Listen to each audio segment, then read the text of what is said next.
What if I told you that Mike Wheeler has been under Vecna's control since the beginning of Season 5, and that entire finale was his nightmare disguised as a happy ending?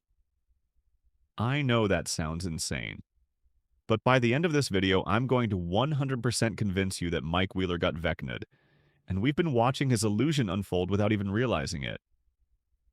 Let's break down the evidence because once you see it, you can't unsee it.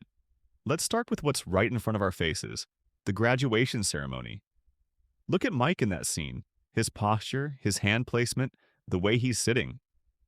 Now compare that to every shot we've seen of Henry Creel of young Vecna. They're identical.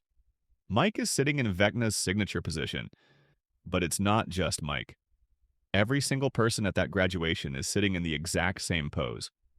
The main characters, the extras in the background, everyone.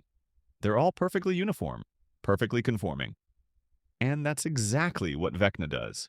He makes you conform to his will, to his reality. Now look at Mike's appearance.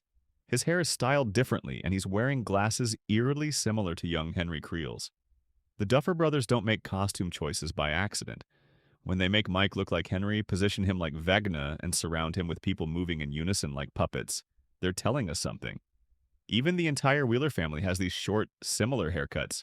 They're all conforming, losing their individuality. Now let's talk about Mike's role in that ending. He's the narrator. He's the one telling us what happened. He's the one insisting that 11 is alive out there at those 3 waterfalls, and his friends all just accept it. They all choose to believe it with him. But here's the thing. We've spent 5 seasons watching Mike be the skeptic, the planner, the guy who questions everything.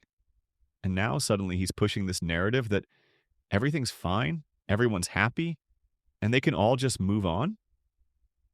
That's not Mike. That's someone wearing Mike's face.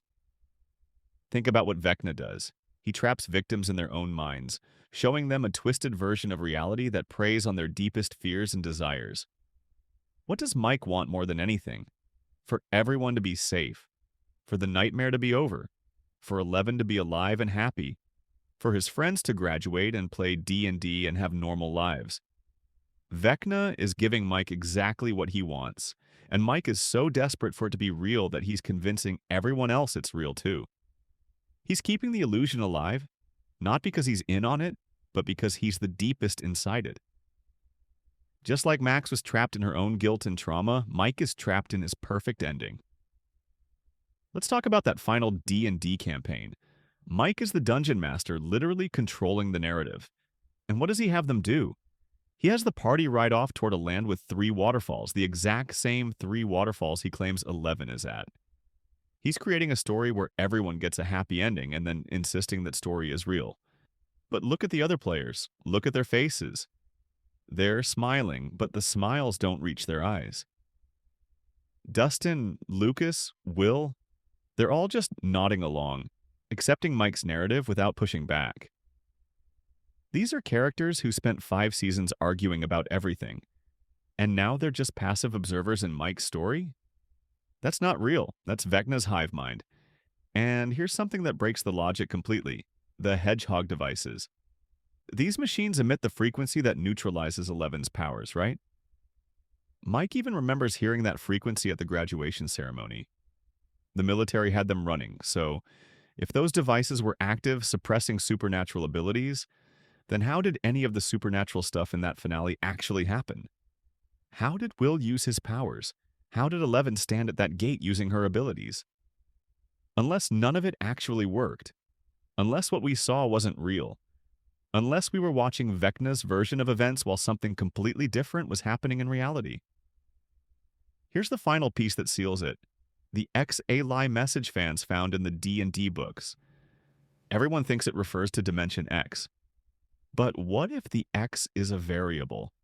What if it's telling us that a lie exists, but we have to figure out what the lie is? The lie is the ending. The lie is Mike Wheeler's narration.